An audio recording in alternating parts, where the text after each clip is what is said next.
Hi and welcome to the review of the Sony Macro 50mm f2.8 lens. So this is the lens on the Sony a6000, so you can get the idea of the size of it. It's pretty compact even on the APS-C camera. The one thing to note is the focus mechanism. It is external, so if you turn this off, as you can see, it comes out. And you have to remember that when you're making your photos, one thing, it will come out, so when you get really close you might bump something with it, and the second thing, it is not as fast as the internal focusing system, as you can see. One thing to note is that the aperture goes down only to 16, so even with the APS-C camera the depth of field is really not that large. It is really hard to get the whole image in focus when you're really up close. Let me now show you how the autofocus works. So let's take like this thing. I'm gonna use flash because it's pretty dark in here.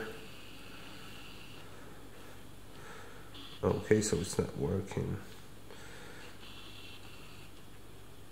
It's looking for it for some time and it's really not that sharp. I'll try to make the focus point a little bit narrower. Okay. Okay, we have a nice photo. It's pretty sharp, but at f16 you can really see the diffraction. Let's go to f10.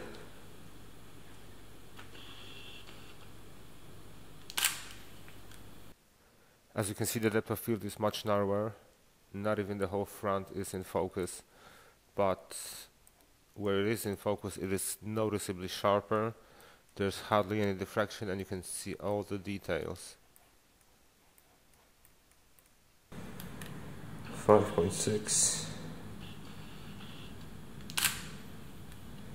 Now only a small part of the front is in focus. And let's go to 2.8.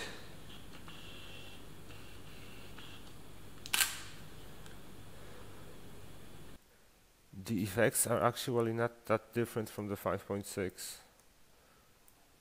So we have this front in focus here. Regarding buttons, you have a focus, so this is a focus stop, so it stops the focus wherever you are at the moment.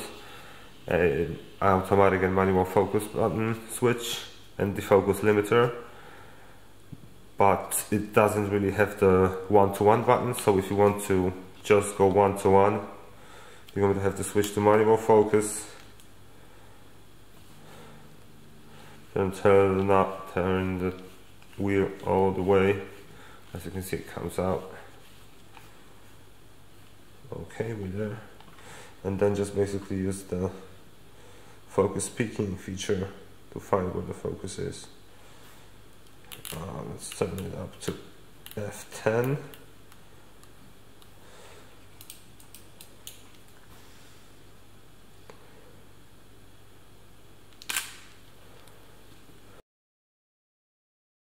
Okay, and now let's look at how the camera behaves in the wild.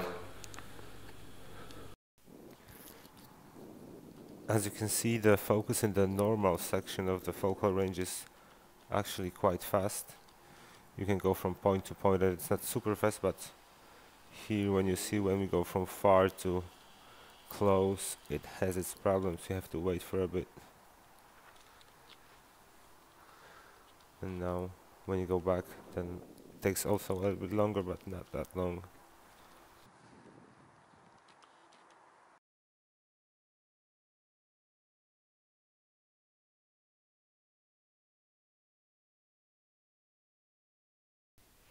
As the lens doesn't have an optical stabilization, you really need to use it with A7 for videos. As you can see, with A6000 doesn't really work that well. Here's the macro.